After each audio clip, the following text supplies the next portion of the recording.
Hi, Leica Earthkeeper here with the story of a yogi. Thank you for tuning in, and our special guest today is Kelly Wiseman. Hey Kelly, so glad you're here today. Thank you. We are honored to have her here with us, and so we'll just dive right in. This is what I normally do, is just go straight to the punch. Kelly, what happened? How did you become a yogi? I love my story, but I guess everybody should love their story, right? Yeah. So as I go back, my degree is actually in exercise science. But I was always drawn to the cardiovascular sports because that intentionally, when I went into exercise science, I thought that healing was that humanity wasn't doing enough in heart health. So if it wasn't cardiovascular, so 5Ks, 10Ks, triathlons, I did all those things. And my jobs led me to a position where I was doing telephonic health coaching. And it was the first job I had where there was a lot of sitting behind a computer and on a telephone with a headset. Who knows how I was cockamamie, my head was cocked while I was talking. And it wasn't too long before that I would get up for just a break between my calls and just to, go to the bathroom, and I could barely walk.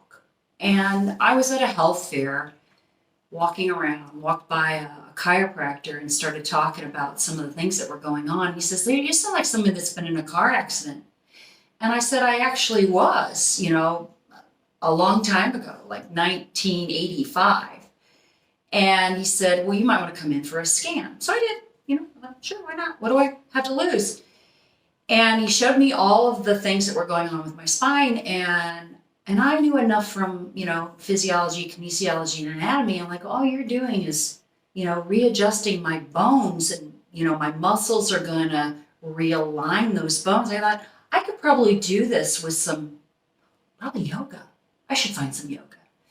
So it really wasn't very long after that. A good friend of mine she knew I was the fitness director of a large country club, and she introduced me to her friend who was teaching yoga. And she said, you might really, want to check her out. And I thought, well, she just wants a job.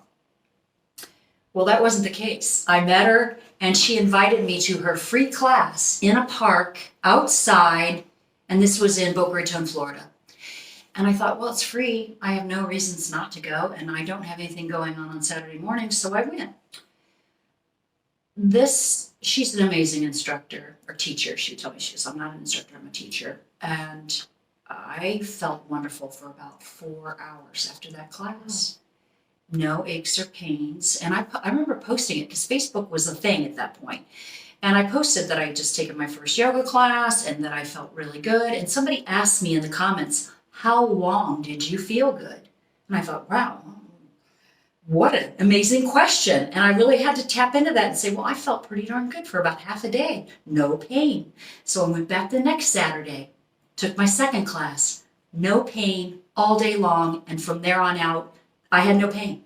Literally 2 classes transformed whatever compression was going on in my body. It was relieved. And so I had already been on a journey with ballet previously, and that I noticed a big difference between taking 1 class and taking 2 classes a week. So I thought, wow, if I feel this good with 1 class a week, I should find another class and go 2 times a week. So that's what I did. And then for about 2 years of taking that particular teacher's class on Saturday, and then hither and yon, any other class I might discover, she kept nudging on me, you really should be a yoga teacher. You really should be a yoga teacher. And I can't even tell you how many certifications I've had across my career. I didn't need another one. I don't need to know more anatomy. As far as I know, the bicep muscle hasn't changed. It's still right there, and it still does the same thing. But eventually I thought, you know what? I want to learn what has transpired in here. That's what I signed on for when I became a yoga teacher. It wasn't the physical aspects. She was so good about weaving in the most thought-provoking messages. And I cannot even compare to her. That is a gift she has. And it made me start really going inside and evaluating what we're observing, right? Not evaluating, observing what is happening within not only my physical body, but my emotions and then my thoughts. Listen to me. Thinking these thoughts, sure, it's hard. Yeah, I can hold it for another 2 breaths. Oh, now it's 4 breaths. And then you know, again, what does the self-talk start saying when you're holding that difficult pose? And are you just going to give up? There's no pain. Is it challenging? Yes, it's challenging, but in a good way. It's not hurting me, but look at me wrestling with this emotionally. And so that became a catalyst, a really huge catalyst for me, not only to want to know more about yoga, but I had already had a character presented to me long before this. When we were moving from Indianapolis to Florida, my then 4-year-old daughter speaks out of her wee little mouth the words Katie Ladybug. And I thought, well, that's a really cute character name. I wonder why she said that. We don't know any Katies and we don't have any material on ladybugs, but I thought, I'll make a darn cute storybook character. So I had this cool character. Well, you know, this whole experience through yoga became part of the story. I didn't know it at the time when I became a yoga teacher, but later on, through loads of material that I was rifling through, I realized as a wellness professional, I couldn't teach anybody anything if I didn't have their attention. I thought, ladybugs get your attention. Well, that's kind of a ladybug superpower. So I should just bring those two things together. And then setting an intention, right? Well, where are we going? Where are we going from here? You know, and intention is such a better word than just goal. And in sports, it was always goal, right? But, you know, intention is a much better word. So those became, more of my vocabulary. Of course, I became a yoga teacher. At first, it wasn't to teach. It was just for my inner knowing and my own growth. And then I was presented an opportunity to teach, and it was so convenient I couldn't say no. And I taught nonstop for 5 years outside in Florida at a park, and then the pandemic showed up. So that was a nice pause because I was kind of exhausted with work. And I wasn't seeing a whole lot of growth with my students. That became another thing, is that even though a person shows up for yoga, it may just be for the physical part. Mm-hmm. And I was hopeful to see more of the other parts grow. And, maybe that's my own limitations. It doesn't matter. It was still a great experience. So now I would still say I'm more at a student level right now than I am the teacher as far as showing up for class. I like what I'm learning. And from you, because I was divinely led to you. Aww. Yeah, right? Yeah. I love how the puzzle pieces came together. Yeah. Isn't that always so interesting how yes, they just kind of come together? The universe offering us.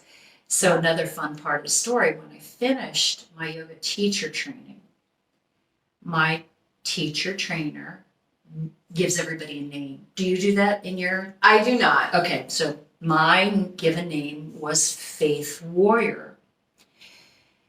Now, Kelly means warrior. And at the time, I knew that meant warrior, and I always thought it was rather masculine. And because there are boys named Kelly, and I've gone to school with boys named Kelly, and I know that they didn't like knowing a girl named Kelly any more than I probably was like, oh God, there's a boy named Kelly. I always thought it was kind of tough. masculine, I don't think is the word that I think of as, but it just seemed kind of tough. And I didn't really care for what it meant. So I just kind of kept that in the back of my head. So when she named me the Faith Warrior, I asked her, I said, did you know that Kelly means warrior? And she said, no, I didn't know that. And then I told her how I felt about it. And she said, well, I don't, because I said, it seems like I'm fighting. And she said, no, I don't see it that you're fighting. I see that you're fighting for something. Mm. And I had an immediate flip on how I felt about my name. And then, of course, my last name being Wiseman. At that moment, I thought, wow, I really didn't give that a whole lot of attention. Mm. So at that moment, I realized, I have a very strong name to uphold a purpose, which I still wasn't fully knowing. And, in this experience of mindfulness and spiritual, growth, I like to experience different things. And more recently, I found a numerologist that read my numbers. I think you did her too. Didn't you? No, but you had told me about it. Yeah, this gal's really amazing. Very seasoned. And I had only had that done one other time across my lifetime. I was probably in my 20s. And what's your life path number? Did you find that out? I'm an 11. Oh, master number. And then not only am I 11, I'm an 88. Oh, wow. And so this numerologist said, she says, I've not read for, she said, I'm not sure, you might be my first 88. She said, I don't have a lot of material for you because I've not read for a lot of 88s, but this is what I can tell you. And, that was basically that I didn't have to be here. I chose to come at this time. And that my divine purpose, two things that she said to me that blew my doors off. She says, you're more or less an agent of change.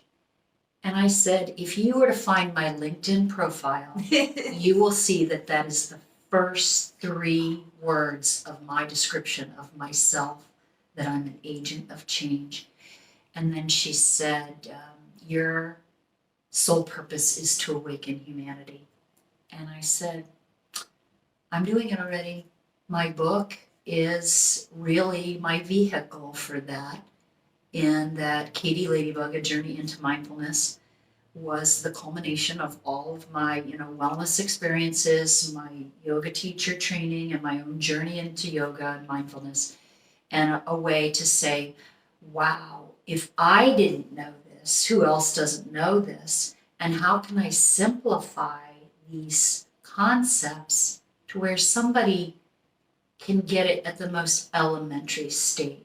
So why not an animated character? Why not using this most simple, uncomplicated language? And then words are bolded, some are colorized, some are capitalized, to get you to really, as the reader or the listener, to emphasize those key words, because I thought it shouldn't be that hard, but yet we do. We make things so hard, and isn't it because of distractions? We're just riveted with so many distractions, and that became a key word in my book, because I could see, part of my story in talking about how the book came together was that every one of my childhood report cards says that Kelly is a daydreamer. Kelly is a daydreamer. Well, as a parent, we just chalk those things up to, oh, that's just their personality. Well, really? Are we sure? I mean, you and I know better now, but, in talking to my mom, I'm sure that's all she thought it was. And then I found out that I was being poisoned with mercury. And that is one of those, chemical substances that basically dumbs down your brain and doesn't allow you to focus. So now I can look back and say, okay, that was intentional on somebody's part, and that was not something that was easy to recognize, right? And it caused me a lot of distractions. It was not easy for me to focus.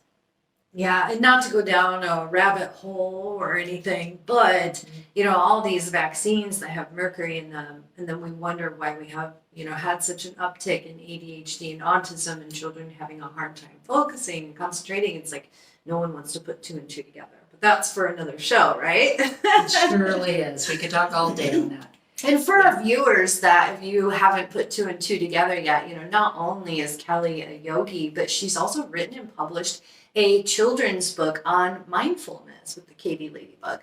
And so, yeah, tell us more about this book. Like, it's for even the adult reading to the child. Yeah. It will help the adult kind of, oh, this is my breath. Oh, these are my thoughts. It kind of wakes them up a little bit. That is truly the intent. That's how I saw it when I wrote it. So even though it appears to be a children's book, but every adult is blocked, every human, regardless of your age, right, is blocked to some degree by multiple things. Yeah, I could blow your doors off with how many things it is, but we're not doing these things to scare anybody. We're doing these things to present an awakening, an awareness of what we as a species have been exposed to. And it's not a conspiracy theory, it's a conspiracy truth. And so as you come into the knowing that these things have happened, then it's up to us to rectify them, right? So the book, using an animated character, it makes it fun. It's no different than going to Disney World. Adults like Mickey Mouse just as much as kids. So I knew that it was going to be an animated character from the get-go because we were all involved in Disney princesses and all the Disney movies because they were all coming out of the vault when my kids were little. So when Katie was drawn by who happens to be a former Disney animator, she's got a human element to her. Oh, she's so cute. But she's meant to be for everybody, but I can see why everybody thinks initially it's for kids. But yeah, if you're reading it as an adult and you're blocked, how amazing it is for me to know that maybe my little Katie Ladybug story opened the window and let the light shine in for you as the reader, as you are teaching this to this very young mind that is listening to you read the story, and that we are going to create a whole new generation of human beings that aren't blocked, don't have as much brainwashing, and won't have as many poisons cast upon them because we are aware. We didn't know before. Many of us know now. And as we create this awareness, whether it's physical awareness, a emotional awareness, or a thought awareness, we all have to practice discernment with what we knew and what we will know now and in the future. And we, right now, as human beings on Earth, given the right information or differing information, get to discern those. And we make better choices with the awareness. When you know the truth, you have a much better opportunity to discern. And we've been so convoluted. So each book that I write after Katie Ladybug, A Journey into Mindfulness, will be really just stimulating one of these things, thoughts, feelings, emotions, and then realizing you still have to go back and go through that discernment process. You got to block out the distractions, regardless of what they are, which is the same thing we're doing when we're doing yoga, right? Yeah. Oh, yeah. There's a fire truck going by, and I'm trying to be still and quiet here. And all of a sudden, you focus on that. No, reel it back in. Get still, get quiet. Stuff's going to come and go. It's going to come and go all the time. It comes and goes all the time.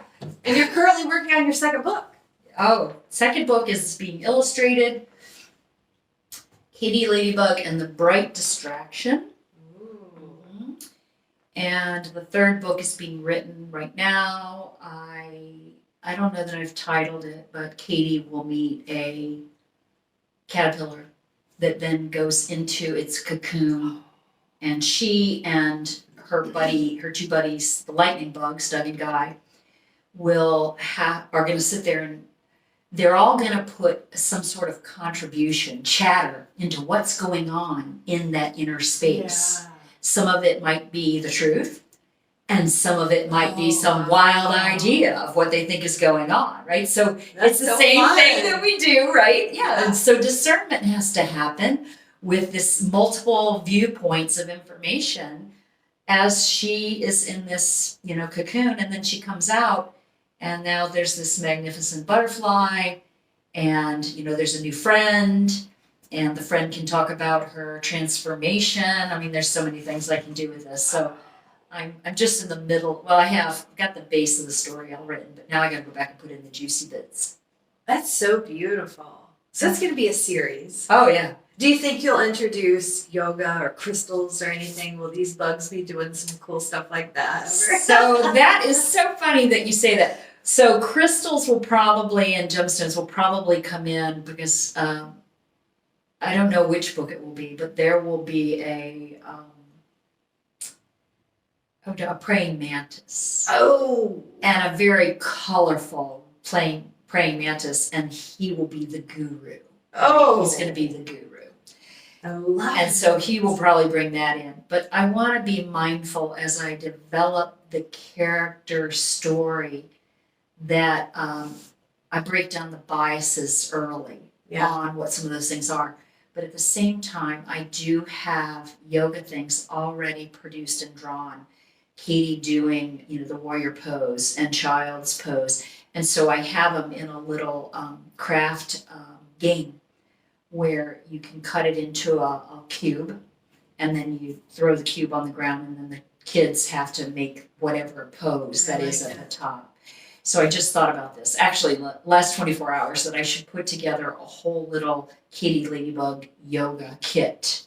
Oh. Yeah, with the game and some other things in there. So that I gotta get that together. You can even make your own dice. Oh. Yeah, with Katie doing the poses? Yes. Oh, beautiful. Well, that's what's on the paper. So Okay. it's already, the drawings are there, they're already colorized, it's already on, so it's just a print, cut it out, and you make the cube. So it's a freebie, basically. Cool. I don't think it's on my website yet, but it will be. All these ideas, how do you come up with all this inspiration? And what inspires you? How do you get there? That is, I would have to say those are gifts of creativity offered to me through family. Both of my grandmothers and my aunt. First of all, aren't we all we're all creators. Right? We're all creators. I probably would have loved to have studied art had I seen what was available today. Because my grandmothers were both painters. And so in my mind, if you were going to go into art, you had to paint. Right. And I just couldn't sit still long. Remember, not only a Gemini, but I have this can't stay focused. So I can paint a really great painting, and then I'm done with that for a while. Yeah. So there are people that have paintings of mine, 1985, 1989. There's big gaps between my paintings because I get bored very quickly with that. But the creativity that came for me was right in graphics and in the culmination of an experience. And that actually was part of, through my career as I did, put together a 5K or a 10K or a triathlon. I thought, wow, how can I level this experience up so that it's better than that one over there? Because that's a competition on a date, maybe. I want people to come to my event, so how can I make it better? I always went way out of my way to have the best t-shirt with the most artistic design on it. There would be amazing foods offered at the post-race party. Our brochure was always done, not just in-house by the in-house secretary on the local computer, right? I sent it out to find somebody that was really good with graphics. So I just always wanted to have it look prettier, offer something that was memorable so that people would want to come back the next year or the next time I did it. So I really kind of always, and I fell into those places with jobs that I just sat back and said, I could make this, I could enhance this. I could enhance this to another level. Mm-hmm. And I always did. I always left things better than the way that I found them. I love that. Yeah.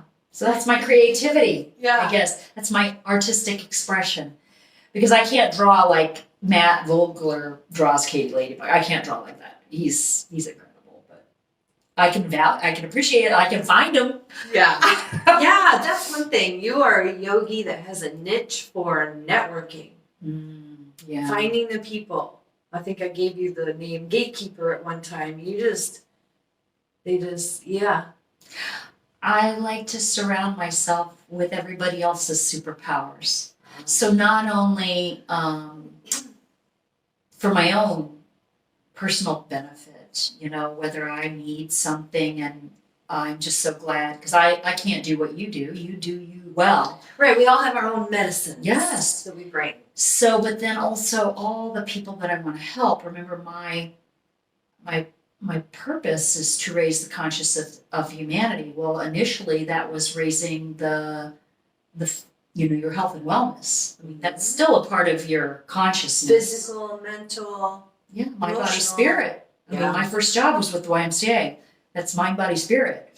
So I had this whole thing cast upon me from different, angles across my whole career.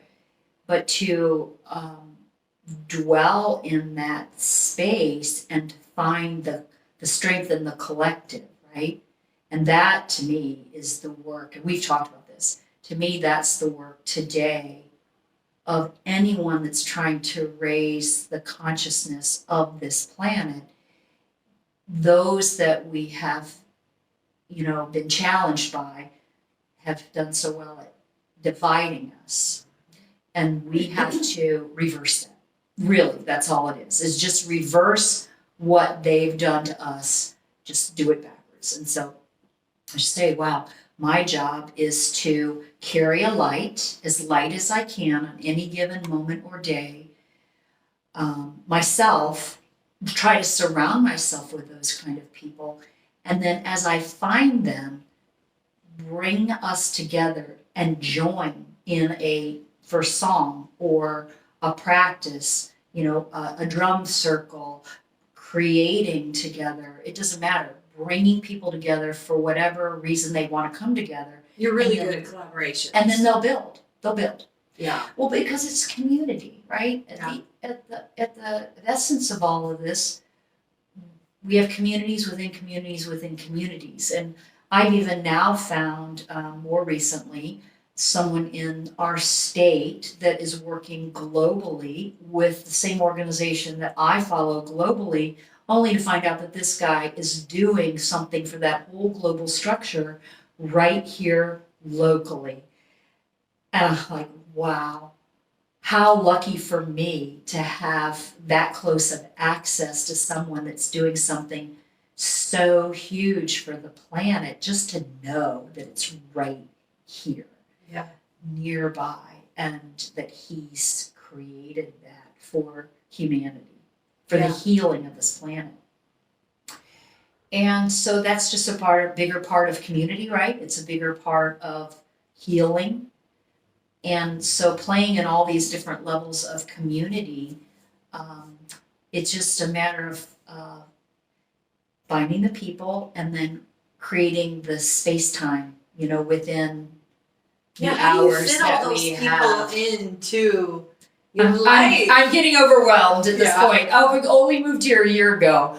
I am reaching that point of, okay, I have enough. I have enough now. In 1 year. And when I was in Central Florida, I think it took me like 7 years to gather all that together. Well, I had a full-time job. Yeah. And right now, my job is Katie Ladybug and meeting people. And I spent a lot of time healing myself this last year from my heavy metal toxicity. I realized, I can't be all that I can be if I'm still laden with these toxins.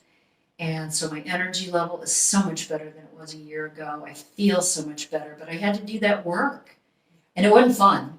Right. There's nothing about that stuff that's fun, But when you can see productivity, and that's been a 6-year journey for me, 6 years. The reward's going to be felt for the rest of my life. Yeah. Because I won't be laden with those toxins because I've made a conscious effort to push them out. Yeah. And I'm willing to help anybody that wants to go on that journey, but it still starts with awareness, and that takes, that goes And right dedication, discipline. Yes, discipline. And a lot of us have negative connotations with the word discipline, but it's the highest form of self-love. Well, and doesn't that go right back to the 1 time a week, 2 times a week? Like, if you only have time to do something 1 time a week, great. At least it's putting your toe in the water. Yep. And that's when I'm coaching somebody for wellness. I'm like, wow, could we introduce what's some of the fruits and vegetables that you're willing to offer more of within your your eating habits? Yeah. Look, can we just do that as a step? Because as you start to feel better, you see the benefits and you want to do more. You want more of that. And that's what I felt when I started taking yoga. Yeah. It was undeniable. It was so obvious. Yeah. So obvious. I say it works like magic. It really does. It really does. And look how many years, for years I poo-pooed it. I had yoga teachers in my programming. Did I ever step into a class? No. And that takes us right back to the whole, when the student is ready, the teacher appears. And right now, you and I know this, that we are all being activated into action, right? Yeah. The Great Awakening. Things are nudging us to go into spaces where we're needed, or we had a divine assignment. We didn't really know. We've all been out there playing the theater, doing whatever, you were going to be schooling in, and now the shift is to what we really need you to be doing. Yeah. And where we're going. And you're here for a purpose. And to align with that purpose, and then there will still be distractions. And the universe, I've just had it in the last week, just with Katie Ladybug. I can't tell you how many times I go into a place that I think would perfectly align with my book. Clearly they would know that this book is a great book for what they're doing. Another yoga studio, a botanical garden that has bug things in their store and nature. No, it's the human. It's not the facility, it's the human. Yeah. It's the consciousness of the individual. So that's why I know that even in our yoga studios, we have people that are coming not for the mindfulness part. No. They're coming for the physical, the physicality. And that's fine, at least they're showing up. But it doesn't make one mindful just because you're coming to yoga. No. No, I've seen that. I've seen a lot of it. Of course. And some of us, it only took me 1 class. And I was like, sold.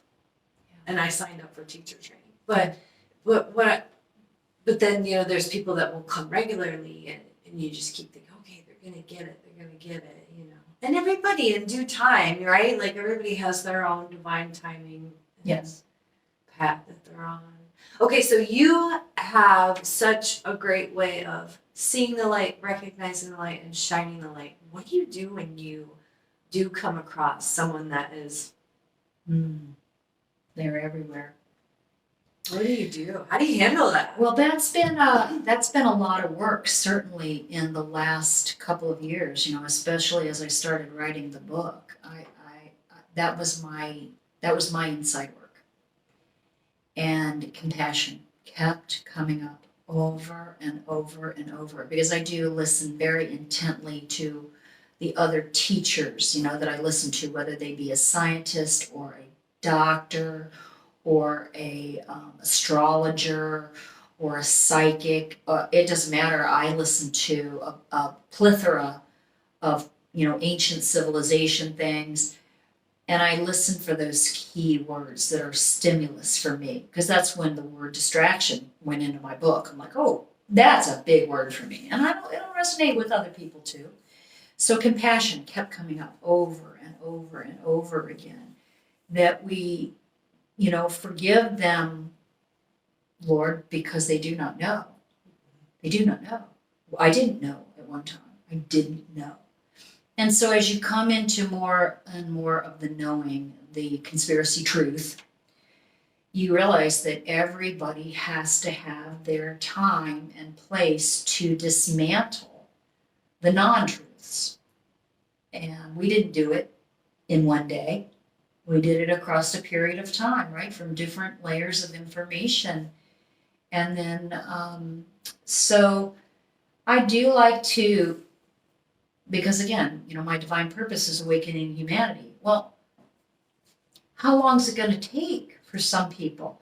Yeah. I was just listening to something in the last 2-3 days where someone asked, how long do you think this is going to take before we can shift this whole planet? Yeah. And some of us have been doing this for a long time. We're impatient. Oh my gosh, I'm not the first one to the party. That is for certain. There have been people, as I hear them, like, some of my gurus, Bruce Lipton, he's been doing this stuff for years. I'm like, wow. I like him.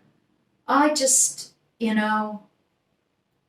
honestly, it's the 100th monkey theory, right? The sooner we can get 50% of the planet to raise their consciousness, to understand what has happened to us as an entire planet over great amounts of time, that will move faster. So it really comes down to, how fast do we want to do this? How much do we want to lean into this? And so that's when I start thinking about your goals here at the Awakening Realm, and changing it to, the mystery school or the teachings, right? That the more we can offer a variety, the platter has to offer a variety to meet the diversity of the human and the consciousness. To say, so is it a drumming circle? Is it a crafting day? Is it a different yoga class? It doesn't matter. It's no different than me coaching, let's look at your fruits and vegetables. Which one appeals to you? Right. Put your toe in the water. Come on in. Because until you do that, you're not going to take the second one. Because if it makes you feel a little bit better, we're raising the consciousness. Yeah. Because it goes back to feelings, which is the law of attraction, not new to you and I. But I did that I think that was 2019. I took myself through a whole year of the law of attraction, just trying to level myself up. Like, if I feel this feeling, what would it feel to feel just a little bit better than what I'm feeling now? What does that feel like? And so that's, when I'm using choice words with my books and also with my events, I want to focus on feel. That's that physicality part. How does it feel? Can you even tap into the feel? Or are you so numbed by the toxins and the brainwashing and the traumas? And disassociated, yeah. That, that's where you really have to dwell in the space of compassion, because you see that so many humans are so blocked. That's the word I like to use. There's a barrier there that is preventing them from joining that 100th monkey consciousness. Yes. And every person counts, because every person that we activate or awaken or plant a seed, then that's one person closer. Yes. To the 100th monkey. I love talking to you. I like talking to you too. I can do it. We vibe. And, isn't that interesting too? Like, as 2020, came upon us and the great pandemic, I knew enough at the time that I said, this can't be a thing. Like, first of all, in the world of cardiovascular fitness, you would never mask somebody and to prevent them from being able to breathe. That's not good for a human being. And I worked in cardiac rehab. I worked with surgeons, And initially, I had somebody actually message me on Facebook and said, Kelly, what is the intention of a mask? And I said, thank you for asking me. Thank you for thinking of me and asking me. I said, it's to hold the sputum of the surgeon while there is an open body in front of them. If they sneeze or cough, the mask will catch their projectile. That's the intention of the mask. So I can remember I went on to, one of my fun graphics platforms, and one of the first things, this is long before censoring, I pulled a Santa hat and a pair of swim goggles and rabbit ears and a mask, and I put it all in a graphic, and I said, these all do about the same thing for you when it comes to preventing you from some sort of scary virus. That was one of my creative moments. But that was, that's been like it's 3 years old now. I wish I should have kept sending it out, but I probably would have gotten censored sooner. But the that compassion and those, creative moments and these times of offering, finding your tribe is a challenge because so many people are blocked, and you know about it. If the listener doesn't know about the scale of human consciousness, it's an actual thing. It's like a radio channel. Our consciousness is no different than the scale of a radio. And a very low vibrating consciousness is like, 89.9 on the radio channel. And you can't go from one end of the radio channel to the other end. You can only tune up to the next channel. And you and I both know we can have a conversation with a person and have just a couple sentences, and you can pretty much gauge where someone is on that scale. And I know where I am. I'm above the middle, but I got a long way to go before I reach the top. I might have moments of being able to see what that is, but to actually be in that state, you only level up at a time. And seems like every day and every week that goes by now, I feel that nudge to be better, to work better, to hold the light, to find the feelings, to resonate, to walk the feelings, to talk the feelings. Whereas before it was like, a little here, a little there. Well, that kind of tells you where you are and how important that is. And I do feel like those of us that have held or were assigned to this light work, it's time. It's time that we step it up and find those creative elements to say, what can I do? What part can I play in my communities and my different communities between, my family network, my friend network, my business circle, my participation circle, my community as far as other organizations that are maybe doing what I'm doing in the area. Those are my family too. And then there's the people that work maybe on the state level or, like I said, the earth level. To find those things too and to realize that you're a part of a community that's just a couple of thousand of people. When you think about the millions that are on the planet and you say, wow, I'm a part of a couple thousand people that are working on something that is impacting the whole planet. And then to wrap your head around the fact, what part do I play in that? I don't know. I don't know yet. I think that's still coming. I'm so excited. Yeah. I'm excited and I'm thankful to get to watch your journey. Thanks for being a part of it, a big part. Because I do feel like, again, me being here and moving and then finding you, it's a big part of the divine assignment, right? That we are stronger together. I can't do what you do. I have my own gifts, but together we offer something that's different for whoever is enlightened by our work together. Yeah. And then there'll be someone else that shows up, right? And we're like, come join us. Come join us. Come join us. And, as I've learned much in, again, the last couple hours, that if it's an easy yes, then that's the direction you run. The universe is telling you, go. Yeah. And if it continually comes up as difficult and hard, and it might just be not right now. Yeah. But it also might be that's not for the you. direction. That's Yeah. not for you. Yeah. Somebody else will fill that void. That's not for you. Yeah. I love that. Kind of like an inner compass. Like Yeah. we should be following what feels good and what our passions are for sure. There's a divine assignment, and our mind might think it's one way.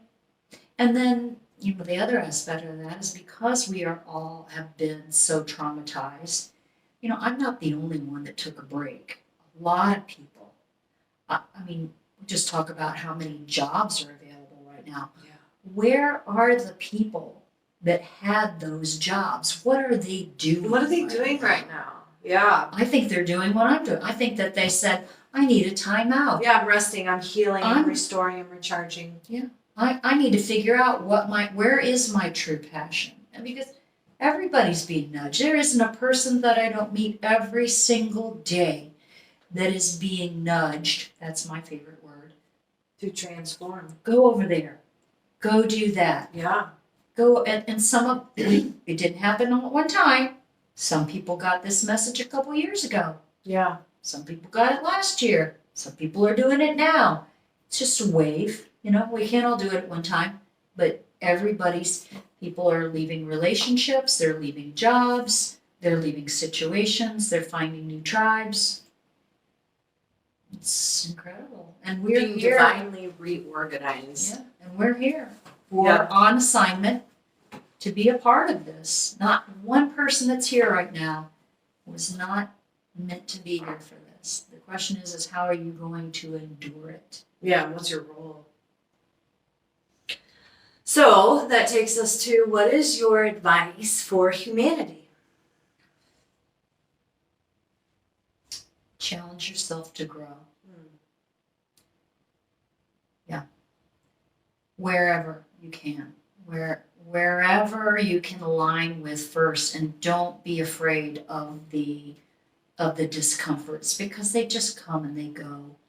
And everybody has emotional wounds. Everybody has been traumatized. If nothing other than in the last 2 years, the whole planet has been on shutdown by, a big scary virus that wasn't even a virus, right? So we've all been traumatized. So that's why everybody needs to have compassion for everybody. It doesn't matter what sex you are. It doesn't matter what color you are. It doesn't matter what country you come from. It doesn't matter what brainwashing you align with. Every single person that we meet is in the same boat. You're on planet Earth. You experience trauma, and we all have to heal together. So, that term that's used, the shadow work. There's the obvious that maybe you'll see, and then you need to know that there's plenty that you don't see. And as that comes up over time, that you face it just like everything else. It might be scary and uncomfortable for a little while. Some will last a little longer than others. But eventually we all have to move through and out of that mucky muck. Mm-hmm. And be ready for another one to show up, because some of these are really old and, embedded down deep into our being. They're bound up in an organ or in a joint. And that's what some of the yoga work points out. But it doesn't matter how it comes out.